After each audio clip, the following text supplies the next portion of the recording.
자, 선생님이 이제 계획에 따라 가지고 우리가 2주 인문, 2주 사회, 그 다음 2주 경제, 그 다음 2주 과학, 그 다음에 주제 복합 이런 식으로 나갈 예정이거든요. 자, 그래서 오늘은 이제 바로 두 번째 사회 지문을 들어갈 겁니다. 알겠습니까? 바로 34페이지 경영학 콘서트 보도록 합시다. 자, 이 부분도 사실 경제와 좀 관련이 있는 그런 부분이긴 해요. 근데 우리가 보통 사회 그 경제 지문 쪽 사회 문화라고 얘기를 하거든요. 사회 문화에 포함되는 게 바로 우리 사회 현상에 대한 그런 지문이라든지 혹은 경제 관련 지문들, 그렇죠? 그 다음에 이제 여러 가지 문화와 관련돼 있는 지문들, 이런 것들이 여기에 많이 포함돼요. 특히나 이제 법 관련 지문들이 사회 지문에서 굉장히 많이 출제가 되고 있습니다. 알겠죠? 그리고 최근에 학생들이 많이 어려워하는 게 특히 이런 경제라든지 그다음 과학기술, 그래서 이 경제 같은 경우도 여러분들이 잘 받아야 돼요. 알겠습니까? 자, 그러면 우리가 2020년 고1 6월 모의고사에 나왔던 경영학 콘서트 지문을 한번 보도록 합시다. 자, 2002년 월드컵 조별 예선에서, 그쵸, 여러분들 태어나기 전이죠, 그쵸, 이런 격세지감을 만나, 그치?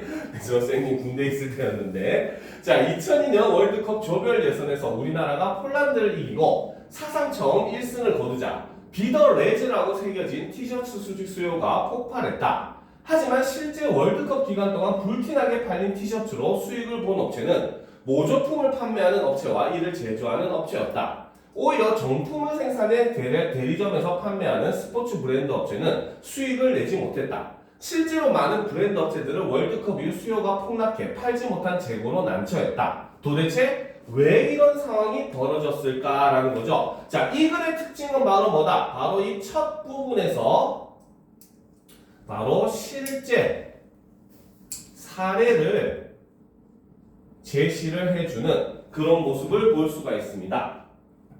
그래서 실제로 예전에 우리나라의 큰 행사였죠. 바로 2002년 한일 월드컵이 일어나게 되고 거기서 우리나라가 사상 처음으로 뭡니까? 전체 4등을 하게 됩니다. 그래서 4강까지 올라가는 그런 기염을 토하는 그런 사건이 있었죠. 그래서 실제 사례를 제시함으로써 바로 뭐다? 독자의 흥미를 유발을 하고 그 다음에 설명 대상을 제시해주는 그런 역할을 하고 있다는 겁니다. 자, 그러면 이제 이 다음부터는 바로 뭐다? 도대체 왜 이런 상황이 일어났을까라고 하는, 그쵸? 의문문의 형식을 사용을 하고 이를 통해서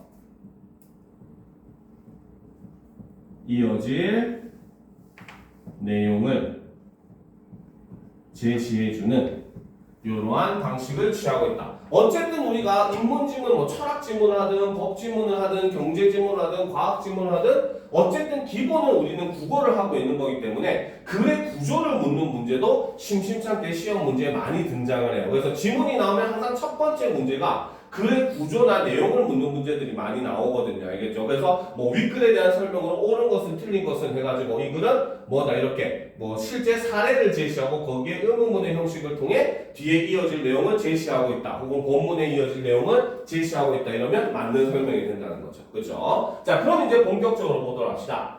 자, 간단한 문제 같지만 이 영상은 요즘 경영에서 유행처럼 번지는 공급 사슬망 관리의 핵심을 설명해 줄 수 있는 사례이다라는 거죠. 자, 여기서 공급 사슬망이랑, 자, 고등학교 1학년 지문이니까 여기서 처음으로 이제 정의가 쓰이고 있죠. 자, 공급 사슬망이라고 하는 건 바로 뭐다? 상품의 흐름이 고리처럼 연결되어 있고 이들의 상관관계 또한 서로 긴밀하게 연결되어 있는 것, 마치 공급망이 사슬처럼 긴밀하게 연결되어 있다라고 해서 공급 사슬망이다라고 이야기를 하더라는 거죠. 그렇죠? 자, 그럼 이제 우리가 정리를 하면서 봐야 되겠죠. 자, 여기서는 사실 요까지는 정리할 거는 공급 사슬망의 정의만 간단하게 정리를 하면 되겠죠. 자, 옆에다 정리하도록 합시다. 바로 공급 사슬망이란 바로 무엇이다? 바로 상품의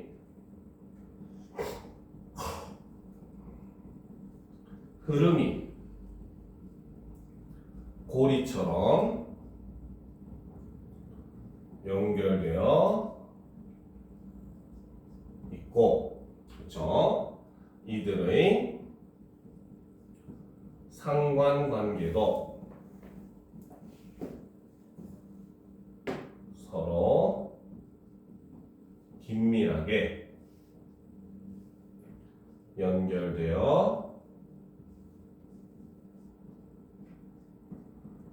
있는 것을 우리는 공급사슬망이다라고 이야기를 한다는 거죠. 자, 이 현상의 원인을 설명하기 위해서는 여기서 말하는 이 현상은 바로 뭐다? 위에서 다른 대리점들이 악성 재고에 시달릴 수밖에 없었던 이런 현상의 원인을 설명하기 위해서는 공급사슬망의 채찍 효과를 우선 이해해야 한다라는 거죠. 자, 그러면 여기서 두 번째 개념 바로 공급사슬망의 채찍 효과에 대해서 설명을 합니다. 그렇죠? 자, 아기기적이라는 상품을 예로 들어보면 상품 특성상 소비자 수요는 일정한데 소매점 및 도매점 주문 수요는 들쑥날쑥했다. 그리고 이러한 주문 변동폭은 최종 소비자, 소매점, 도매점, 제조업체, 원자재 공급업체로 이어지는 공급사슬망에서 최종 소비자로부터 멀어질수록 더 증가했다. 공급사슬망에서 이와 같이 말하는 핵심은 여기죠. 그렇죠? 바로 수요 변동폭이 확대되는 현상을 바로 뭐라고 한다? 채찍 효과라고 한다라는 거죠. 자, 그러면 이제 두 번째 개념 바로 공급사슬망의 채찍 효과라고 하는 것은 바로 뭐다? 그렇죠? 바로 공급사슬망에서 최종 소비자로부터 멀어질수록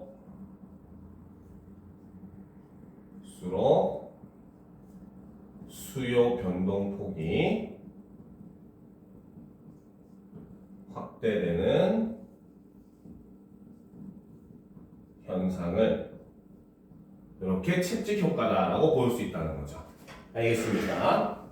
자, 이는 채찍을 휘두를 때 손잡이 부분을 작게 흔들어도 이 파동이 끝쪽으로 갈수록 더 커지는 현상과 유사하기 때문에 붙여진 이름이다. 이름이 붙은 이유를. 그렇죠? 채찍은 처음에는 요만큼만 휙 했는데 끝에는 이렇게 움직일 거 아니야. 그렇지? 그래서 그 변동폭이 손에서 멀어질수록 점점 이렇게 커진다라고 하는 건 채찍 효과다라고 이름을 붙였다는 거죠. 자, 이런 변동폭은 유통업체나 제조업체 모두 발견할 만한 사항이 아니다. 왜냐하면 늘 수요가 일정하면 이를 기준으로 생산이나 마케팅의 자원을 적절히 분배하여 계획하고 효율적으로 운영할 수 있지만 변동폭이 크면 계획이나 운영을 원활하게 수행하기 어렵기 때문이다. 그래서 이 채찍 효과는 뭡니까? 바로 공급망에서 굉장히 부정적으로 작용하는 하나의 요소다라고 이야기를 하더라는 거죠. 자, 그러면 이제 본격적으로 내용을 더 살펴보도록 합시다. 알겠죠?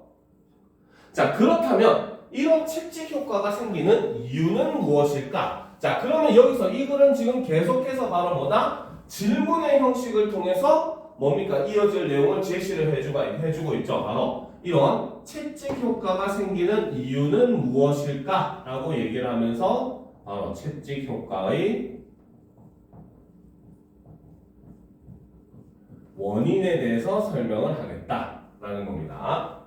자, 여러 가지가 있지만 첫 번째는 바로 뭐다? 수요의 왜곡이다. 자, 채찍 효과가 일어나는 첫 번째 이유는 바로 수요의 왜곡 때문이라는 거죠. 자, 이건 무슨 말인지 보도합시다. 자, 소비자의 수요가 갑자기 늘면 소매점은 앞으로 수요 증가를 기대하는 심리로 기존 주문량보다 더 많은 양을 도매점에 주문하게 된다. 그리고 도매점도 같은 이유로 소매점 주문량보다 더 많은 양을 제조업체에 주문한다. 즉, 뭐다? 핵심은 공급사슬망에서 최종 소비자로부터 멀어질수록 점점 더 심하게 왜곡되는 현상이 발생을 하더라는 거죠. 알겠습니까? 자, 그리고 이러한 왜곡 현상은 어때? 공급자가 시장에서 제한적일 때 더 크게 발생을 한다는 거죠. 즉, 공급자가 한정적인 상황에서는 더 많은 양을 주문해야 제품을 공급받기가 수월하기 때문이다라는 거죠. 그래서 아까 앞에서 2002년 월드컵의 예를 들었을 때 그때 갑자기 수요가 폭발적으로 증가했잖아. 그치? 근데 원래 정식으로 그 티셔츠를 만드는 회사는 한 군데밖에 없었던 거야. 그러니까 어떤 문제? 그래서 티셔츠를 공급하는 제조업체에서 물량이 한정돼 있으면 한꺼번에 많은 양을 주문하는 도매업체에게 우선권을 주는 것은 당연하다. 결국 물건을 공급받기 위해서 업체들은 경쟁적으로 더 많은 주문을 해 공급을 보장받으려고 한다. 결국 수요의 왜곡이 발생을 한다라는 거죠. 그래서 바로 뭐다? 업체들은 경쟁적으로 더 많은 주문을 해 공급을 보장받으려 하는 것이고, 그렇죠? 자, 이것이 바로 수요의 왜곡 현상이다라고 볼 수 있다는 거죠. 그래서 이 채찍 효과의 원인을 보게 되면 첫 번째가 바로 수요의 왜곡이 있다. 자, 그래서 수요의 왜곡은 핵심을 보면 바로 뭐다? 공급 사슬망에서 최종 소비자로부터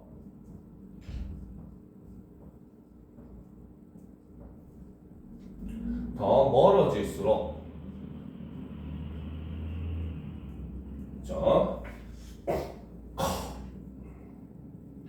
더 많은 양을 주문하는 왜곡 현상이 발생을 한다는 거죠. 자, 그런데 이 수요의 왜곡은 특히 바로 뭐다? 공급자가 제한적일 때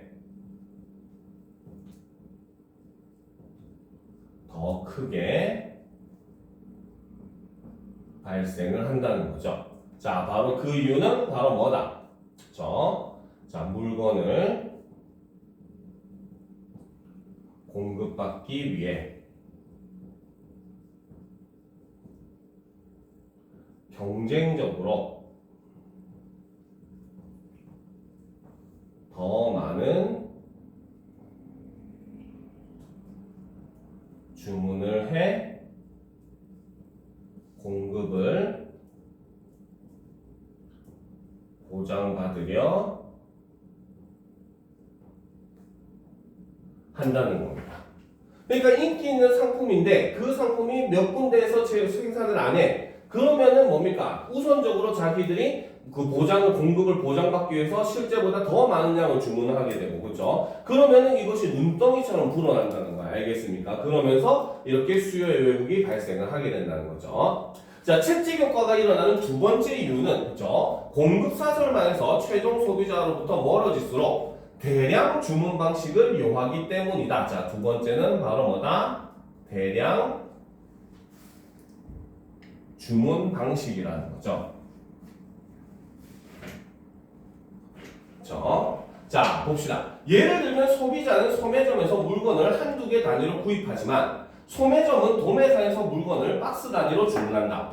그리고 다시 도매점은 제조업체에 트럭 단위로 주문을 한다. 이처럼 최종 소비자로부터 멀어질수록 바로 뭐다? 기본 주문 단위가 커진다는 거죠.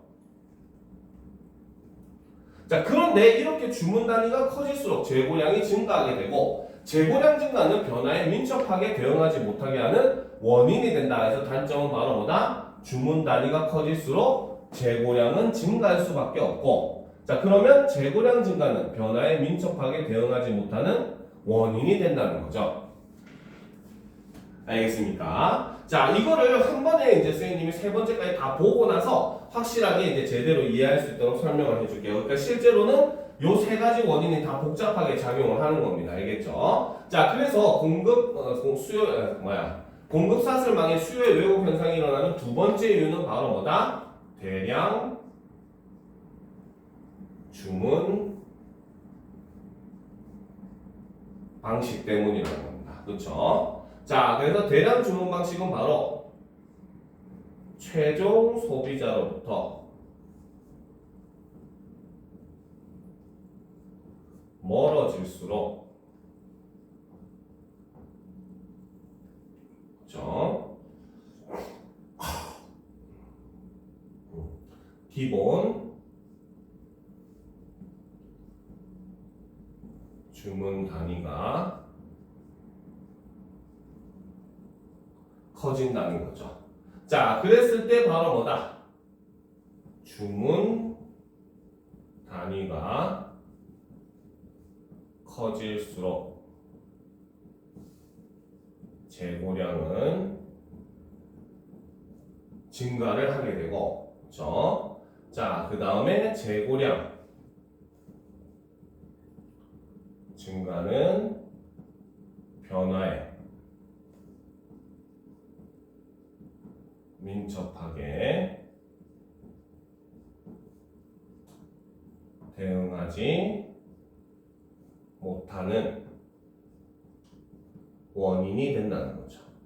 왜? 물건을 다 못 팔았어. 그러면 나는 이 물건을 어쨌든 파는 사람도 사와서 물건을 파는 거잖아요. 그렇죠? 그러니까 당연히 내가 갖고 있는 물건을 다 팔아야 돈이 들어오는 거고 그 돈으로 새로운 물건을 사게 될 거란 말이야. 알겠지? 그런데 내가 갖고 있는 물건을 다 못 팔게 되면은 뭡니까? 돈이 제대로 회전이 안 되게 되고 그러면 새로운 물건 사올 수 있는 여력이 떨어질 수밖에 없겠죠. 그렇죠? 그러니까 당연히 변화에 민감하게 대응을 하지 못한다는 건데 이거는 회사의 입장, 공장의 입장도 똑같습니다. 알겠죠? 공장에서도 바로 뭐다? 만든 물건이 다 팔려야지 돈을 회수해가지고 그걸로 다른 재료를 사서 새로운 물건을 만들 텐데 다 팔리지 못하면 결국 그건 재고로 남게 되고 이렇게 재고가 남으면 어떻게 된다? 사람들이 그 새로운 그 뭡니까 물건을 만드는데 굉장히 뭡니까 방해가 된다. 변화를 할 수가 없다라는 거죠. 자, 그럼 이제 마지막 문단을 보도록 합시다.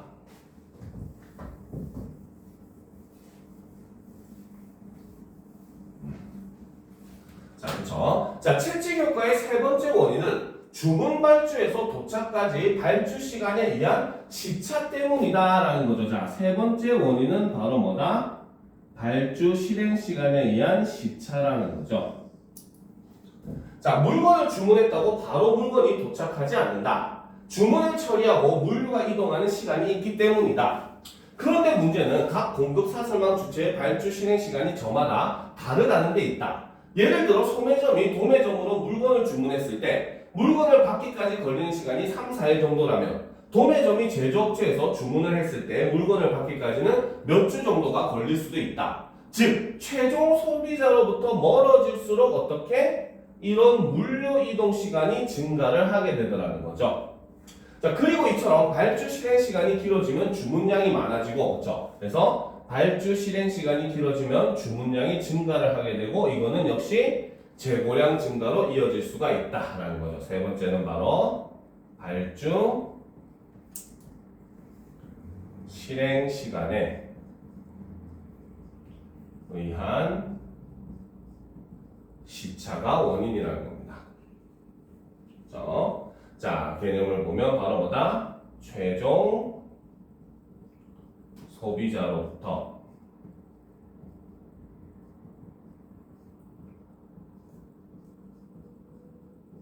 멀어질수록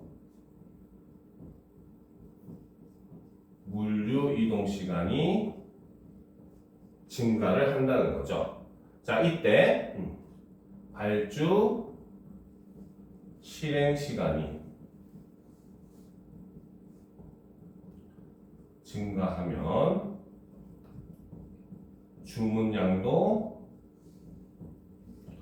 증가를 하게 되고 이러면 재고량 증가로 이어질 수 있다는 겁니다.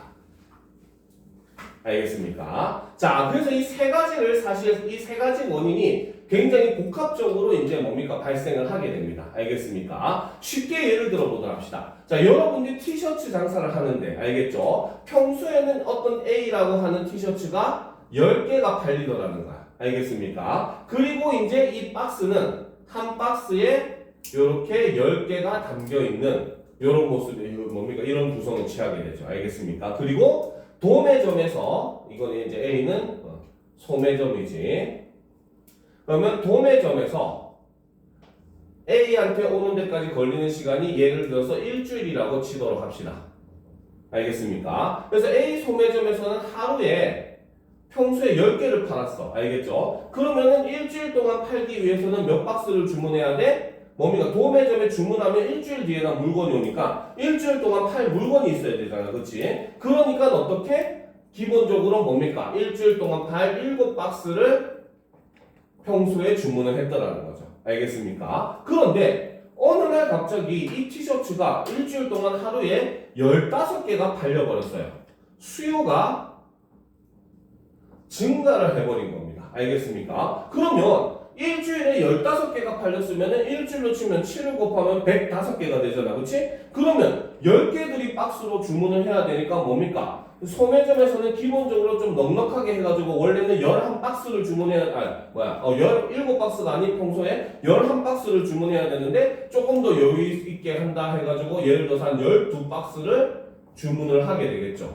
알겠습니까? 자, 그런데 이제 이 도매점은 자, 소매점에 기본적으로 10개 박스, 그렇죠? 10개 박스를 기준으로 배달을 했습니다. 알겠습니까? 그런데 여기서 12박스가 이제 주문이 나온 거야. 알겠죠? 그리고 뭐 B라는 소매점도 역시 마찬가지 뭡니까? 갑자기 12박스를 주문하면서 그 뭡니까? 수요가 증가함으로써 주문수가 늘어났어요. 알겠습니까? 그러면은 소매점 같은 경우에는 어떻게? 자, 여기서 이제 생산자가 있는데 자, 이 생산자에서 도매점까지 오는데 이제 예를 들어서 한 달이 걸린다고 쳐봅시다.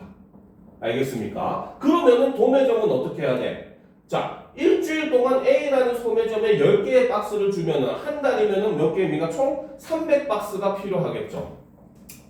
알겠습니까? 그리고 이 300박스가 뭐다? 300박스가 한 차라고 얘기를 합시다. 한 번에 한 차에 1톤 트럭에 실을 수 있는 양이라고 생각을 해봅시다. 알겠습니까? 그런데 갑자기 바로 뭐다? 일주일에 7박스 주문하던 그 소매점들이 갑자기 12박스씩 주문하는 거야. 무슨 말인지 알겠죠? 그러면 얘는 어떻게 해야 돼? 뭡니까? 일주일에 24박스를 신청을 해야 되는 거고, 그렇죠? 그럼 이거를 한 달로 하게 되면 어떻게? 76박스가 필요하게 만들어지더라는 거죠. 그렇죠? 그리고 역시 바로 뭐다? 이거를 한 달 동안 해야 되니까, 그렇지? 한 달 동안 해야 되니까 역시 마찬가지 24박스, 그렇죠? 10박스씩 300박스. 아니구나. 이렇게 하면 안 되는 거. 300박스가 아니라 예를 들어서 100박스씩 이렇게 한 차가 100박스가 한 차라고 했는데 갑자기 이제 소매량이 76개. 얘도 이제 76개 이렇게 해가지고 156개가 돼버린 거야. 알겠습니까? 그러면 여기서는 어떻게? 이제는 두 차를 주문해야 돼. 근데 두 차를 주문하면 어떻게? 200박스가 들어오잖아요. 그럼 여기서 나머지 차익이 되는 34박스는 44박스는 재고가 돼버릴 거 아니야. 그쵸? 그리고 여기서도 역시 어때? 원래는 105개가 팔려가야 되는데 11박스, 12박스 주문하면 5개, 15개가 재고로 남을 거 아니에요. 그쵸? 그러니까 최종 소비자로부터 멀어질수록 주문하는 단위도 커지고 걸리는 시간도 늘어나니까 처음에 한 번에 주문해야 되는 양이 많아지는 거고 그러면 이 사람들이 정확하게 시장을 예측하면 좋겠지만 사실 이거는 불가능하잖아. 우리가 미래를 어떻게 예측을 할까? 그렇지? 그러니까 어림잡아가지고 대충 좀 평소보다 이 정도 많은 양을 주문해야겠다라고 주문을 하는데 그게 다 팔릴지 안 팔릴지는 사실 누구도 보장할 수가 없는 상태가 되는 거고 그렇기 때문에 이 과정에서 바로 수요의 왜곡이 발생하게 되고 이렇게 점점 바로 이런 채찍 효과가 발생을 하게 돼서 바로 이렇게 최종 소비자로 멀어질수록 자꾸 재고량은 증가를 할 수밖에 없는 그런 문제점이 발생을 한다는 겁니다. 알겠습니까?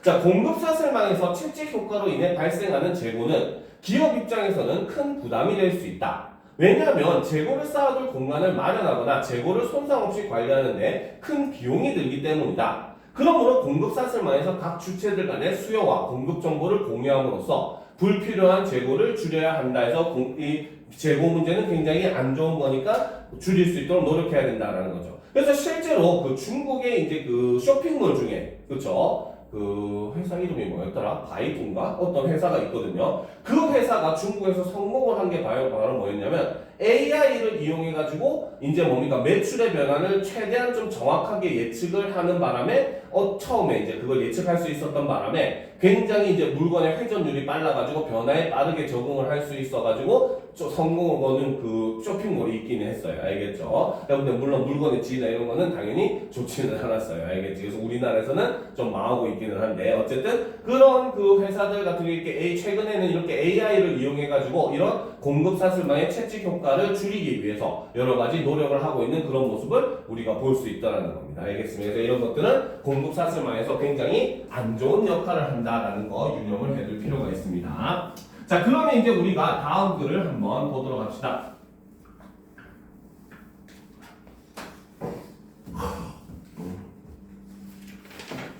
자, 그럼 다음 글로 넘어가도록 합시다.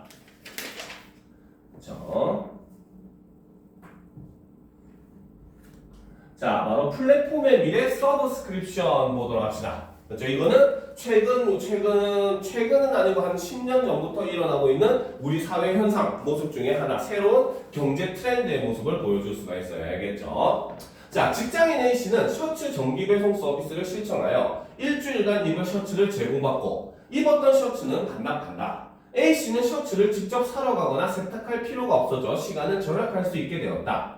이처럼 소비자가 회원가입 및 신청을 하면 정기적으로 원하는 상품을 배송받거나 필요한 서비스를 언제든지 이용할 수 있는 경제 모델을 우리는 구독경제라고 한다라는 거죠. 자, 구독경제라고 하는 건 바로 뭐다? 소비자가 회원가입 및 신청을 하면 정기적으로 원하는 상품을 배송받거나 필요한 서비스를 언제든지 이용할 수 있는 경제 모델을 우리는 구독경제라고 한다는 겁니다. 자, 신문이나 잡지 등 정기 간행물에만 적용되던 구독 모델은 최근 들어 그 적용 범위가 점차 넓어지고 있다. 이로 인해 사람들은 소유와 관리에 대한 부담을 줄이면서 필요할 때 사용할 수 있는 방식으로 소비를 할 수 있게 되었다. 이처럼 구독경제에는 이러한 구독경제에는 크게 세 가지 유형이 있다라는 거죠. 그래서 최근 사람들은 뭡니까? 소유보다는 사용하는 그런 경험에 더욱더 가치를 두게 되고, 그러다 보니까 물건을 소유하기보다는 잠시 빌려서 쓰고 반납하는 그러한 트렌드가 현재까지도 지금 이어지고 있잖아요. 그래서 최근 같은 경우에는 구독경제보다는 약간 빌리는 거, 렌탈 같은 개념도 굉장히 많이 유행을 하고 있다는 거죠. 그렇죠? 자, 그럼 일단 우리가 한번 정리를 해보도록 합시다. 자, 구독경제. 그렇죠? 자, 구독경제라고 하는 것은 바로 뭐다? 소비자가 회원가입 및 신청을 하면 정기적으로 원하는 상품을 배송받거나 필요한 서비스를 언제든 이용할 수 있는 경제 모델이라는 거죠.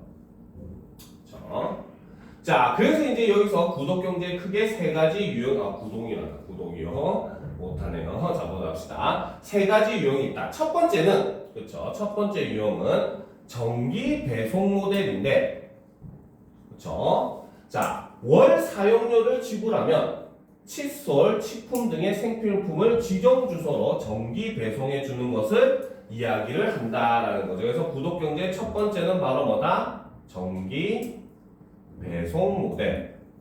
자, 이거 같은 경우는 뭡니까? 신문이나 잡지 같은 경우에 많이 사용하고 있는 그 모델이죠. 그렇죠? 그래서 신문 같은 경우도 우리가 구독료를 내면 매일 아침에 신문을 배달해 주거나, 잡지 같은 경우도 1년치 구독료를 내게 되면 1년 동안 한 매달 집으로 이제 그 잡지를 우편으로 배달을 해 주거나, 이런 걸 이제 우리는 정기 배송 모델이라고 볼 수 있다는 거죠. 그래서 정기 배송 모델은 바로 월 사용료를 지불하면 생필품을 지정 주소로 정기 배송해 주는 것을 정기 배송 모델이라고 한다는 거죠. 자, 두 번째 유형은 무제한 이용 모델로, 자, 두 번째 유형은 바로 뭐다? 무제한 이용 모델이라는 거죠. 자, 정액 요금을 내고 영상이나 음원, 각종 서비스 등을 무제한 또는 정해진 횟수만큼 이용할 수 있는 모델이라는 거죠. 최근에 이제 OTT가 각광을 받고 있잖아요. 그죠? 넷플릭스, 디즈니 플러스, 그 다음에 뭐 왓챠, 티빙 이런 것들이 각광을 받잖아요. 그죠? 바로 이런 것들이 바로 무제한 이용 모델이다라고 볼 수 있다는 거죠. 그래서 두 번째는 무제한 이용 모델은 자, 정액 요금을 내고 그죠? 상품이나 서비스를 무제한 또는 정해진 횟수만큼 이용을 하는 모델이 바로 무제한 이용 모델이라는 거죠. 자, 그 다음 세 번째 유형인 장기 렌털 모델은 자, 세 번째가 바로 장기 렌털 모델이라는 거죠. 이거는 구매에 목돈이 들어 경제적 부담이 될 수 있는 자동차 중에 상품을 월 사용료를 지불하고 이용하는 것을 얘기를 한다는 거죠. 자, 세 번째가 장기지.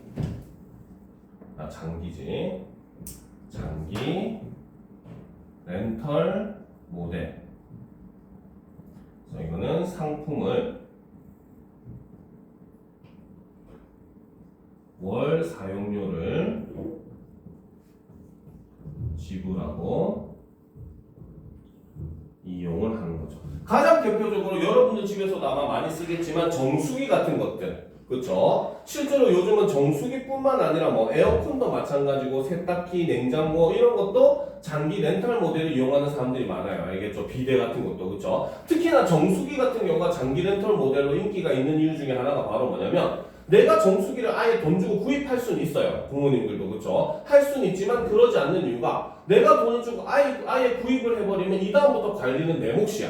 그러니까 이게 중간중간 너무 귀찮더라는 거죠. 매달 뭐 필터도 갈아줘야 되고 그렇죠? 정기적으로 정비도 해줘야 되고 한단 말이에요. 근데 렌털 모델을 이용하니까 어때? 사람들이 매달 와가지고 필터도 직접 갈아주고 하니까 내가 굳이 거기에 대해서 신경을 쓸 필요가 없다는 겁니다. 비록 조금 더 비싸게 돈을 주긴 하지만 관리를 항상 받을 수 있으니까 요즘 사람들은 이렇게 물건을 그냥 목돈 주고 사기보다는 렌터를 통해 가지고 관리까지도 받는 그러한 서비스를 많이 이용을 하고 있다는 겁니다. 알겠습니까? 알겠죠? 자, 그럼 계속 보도합시다.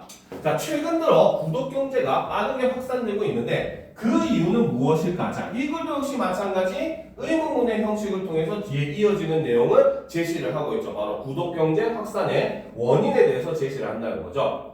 자, 경제학자들은 구독경제의 확산 현상을 합리적 선택 이론으로 설명을 한다라는 거죠. 자, 구독경제가 인기 있는 이유 중에 합리적 선택 이론이 있다는 겁니다. 자, 경제활동을 하는 소비자가 주어진 제약 속에서 자신의 효용을 최대화하려는 것을 합리적 선택이라고 한다라는 거죠. 합리적 선택이란 바로 자신이 갖고 있는 제약, 뭐 이게 월급의 양이 될 수도 있는 것이고 여러 가지가 있겠죠. 그래서 그 중에서 자신의 만족을 최대화하려는 걸 바로 합리적 선택이라고 한다는 거죠. 자, 이때 자, 효용이라고 하는 것은 바로 뭐다? 소비자가 상품을 소비함으로써 얻는 만족감을 의미한다는 거죠. 자, 소비자들이 한정된 비용으로 최대한의 만족을 얻기 위해 노력한 결과가 구독경제의 확산으로 이어졌다는 것이다. 그래서 결론은 바로 뭐다? 소비자들이 한정된 비용으로 최대한의 만족을 얻기 위해 노력한 결과가 구독경제의 확산으로 이어졌다. 즉, 한 번에 사기에는 무리가 있어. 일종의 뭐 돈이라고 하는 그런 요소에 제한 요소가 있더라는 거죠. 근데 구독경제를 사용하면은 매달 물론 돈이 나가긴 하지만 한 번에 목돈이 나가지 않으니까 평소에 가면 생각하지도 못했던 물건을 사서 쓸 수가 있는 그런 모습을, 즉 만족감을 높이기 위해서 구독경제가 활성화되었다라고 본다는 거죠. 자, 이것은 최근에 소비자들이 상품을 소유함으로써 얻는 만족감보다는 상품을 사용함으로써 얻는 만족감을 더 중요시한다는 것을 보여준다고 할 수 있다라는 거죠. 자, 그러면 정리를 해보도록 합시다. 그렇죠?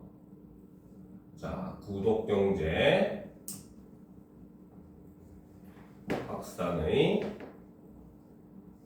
원인을 살펴보면 바로 합리적 선택 이론을 들 수 있다 라는 거죠. 자, 여기서 합리적 선택은 바로 경제 활동을 하는 소비자가 주어진 제약 속에서 자신의 효용을 최대화하려는 것을 얘기하고, 여기서 효용이라고 하는 것은 바로 뭐다? 바로 소비자가 상품을 소비함으로써 얻는 만족감을 이야기한다는 거죠. 자, 그러니까 결론적으로 얘기하면 바로 뭐다? 소비자들이 한정된 비용으로 최대한의 만족을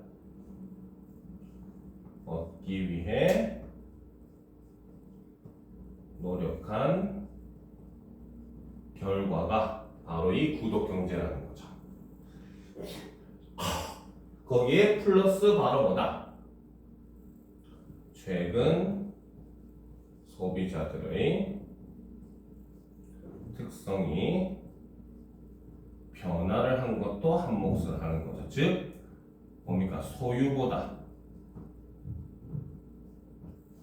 사용을 중시한다는 거죠. 그렇죠? 자, 계속 봅시다. 구독경제는 소비자의 입장에서 소유 이전에는 사용해보지 못하는 상품을 사용해볼 수 있다는 장점이 있다. 구독경제를 이용하면 값비싼 상품을 사용하는데 큰 비용을 들이지 않아도 되고, 상품 구매 행위에 들이는 시간과 구매 과정에 따르는 불편함 등의 문제를 해결할 수 있다. 생산자 입장에서는 상품을 사용하는 고객들의 정보를 수집하고 이를 통해 개별화된 서비스를 제공하여 고객과의 관계를 지속적으로 유지할 수 있다. 또한 매월 안정적으로 매출을 올릴 수 있다는 장점도 있다라는 거죠. 그렇죠? 자, 그러면 이거 다 적었습니까? 친구 다 적었어? 그렇지? 자, 그러면 이제 마지막 부분에서 결국 제시하는 거는 바로 뭐다? 이 구독경제의 장단점에 대해서 이야기를 하는 거죠. 마지막 부분 정리를 해보도록 합시다. 자, 구독경제의 장단점. 자, 먼저 첫 번째 장점을 보게 되면은, 그쵸? 자, 첫 번째는 바로 뭐다? 소비자 입장에서 볼 수 있다는 거죠. 그래서 소비자 입장에서는 바로 뭐다? 그렇지? 큰 비용을 들이지 않고 상품을 사용해 볼 수 있다는 장점이 있고, 그렇죠? 자, 그 다음 두 번째는 바로 뭐다? 구매 행위에 들이는 시간과, 그렇죠? 구매 과정의 불편함을 해소가 할 수 있기 때문에 소비자 입장에서는 구독경제가 좋다는 거죠. 자, 반면에 생산자 입장에서는, 그렇죠? 바로 뭐다? 고객들의 정보 수집에 용이하다는 거죠. 그러니까 이를 통해서 바로 뭐다? 개별화된 서비스를 제공을 하게 되고, 그러니까 바로 뭐다? 고객과의 지속적 관계 유지가 가능하게 된다는 거죠. 즉, 한 번 사고 땡이 아니라는 거야. 그러니까 이 고객이 일종의 어떻게 보면 나중에는 평생 고객이 될 수도 있다는 겁니다. 알겠습니까? 자, 그리고 두 번째는 바로 뭐다? 매월 안정적 매출이 어느 정도는 보장이 되는 그런 점도 생산자 입장에서는 장점이라는 겁니다. 알겠죠? 자, 그러나 구독 경제의 확산이 경제활동의 주체들에게 긍정적인 면만 있는 것은 아니다. 이제는 단점을 얘기하겠죠. 자, 소비자 입장에서는 구독하는 서비스가 지나치게 많아질 경우 고정 지출이 늘어나 경제적으로 부담이 될 수 있다. 자, 그러면 두 번째 단점을 얘기를 하게 되면은, 자, 먼저 첫 번째 소비자 입장에서는 바로 뭐다? 그쵸? 바로 구독 서비스의 증가는 바로 고정 지출의 증가가 됨으로써 이를 통해 경제적 부담이 될 수 있다는 거죠. 매달 돈을 내야 되는데, 예를 들어서 뭐 내가 뭡니까? 정수기 하나만 렌탈했을 때 한 달에 3만 원 나가던 게 거기다가 이제 냉장고까지 빌리게 되면 한 달에 뭐 8만 원 나가고, 그렇죠? 이렇게 점점 빌리는 게 많아질수록 돈이 증가하게 되는 건데, 얘는 한 번 빌리면 또 계속 써야 되는데 다른 게 또 필요하게 되면 또 빌리게 되면 그만큼 돈은 계속해서 고정적으로 늘어나게 된다는 겁니다. 알겠습니까? 그리고 생산자 입장에서는 상품이 소비자에게 만족감을 주지 못하거나 고객과의 관계를 지속적으로 유지하지 못할 경우 구독 모델 이전에 얻었던 수익에 비해 낮은 수익을 얻는 경우도 있다라는 거죠. 그래서 생산자 같은 경우는 바로 뭐다? 만족감을 주지 못하거나 지속적 관계 유지 실패 시, 그렇죠? 이전보다 낮은 수익의 가능성도 존재를 하더라는 겁니다. 알겠죠? 왜? 어차피 물건은 한번 사용하면 중고가 돼버리잖아. 그렇지? 근데 사람들이 만족을 얻지 못해가지고 뭡니까? 금방 구독 취소를 해버린다든지, 그렇죠? 셔츠 배송이 되는 거 했는데 일주일만 써보고 취소를 해버린다든지 이래버리면은 오히려 생산자 입장에서는 더 손해가 볼 수 있다는 거지. 그 사람한테 팔았으면은 뭡니까? 셔츠 값으로 10만 원을 벌 거를 구독 경제로 15만 원 벌려다가 오히려 만 원만 벌고 뭡니까? 돈을 다 잃어버릴 수 있는 그런 상황도 발생할 수 있다는 겁니다. 알겠죠? 그래서 따라서 소비자는 합리적인 소비 계획을 수립하고 생산자는 건전한 수익 모델을 연구하여 자신의 경제활동에 도움이 되는 방향으로 구독 경제를 활용할 필요가 있다라고 해서 최근 가장 이제 트렌드 중에 하나인 바로 이런 구독 경제, 그렇죠? 특히 OTT나 이런 거를 중심으로 굉장히 활발하게 유행을 하고 있는 경제 모델이죠. 그렇죠? 그래서 그 구독 경제 모델에 대해서 설명한 글이었습니다. 알겠죠? 자, 이번 시간 수업은 여기까지 하도록 하겠습니다. 자, 오늘 수업한 것 중에 혹시 궁금한 거 있습니까? 없어요? 그렇죠? 시간 조금 남았으니까 문제 조금만 풀다가 마무리하도록 합시다. 알겠죠?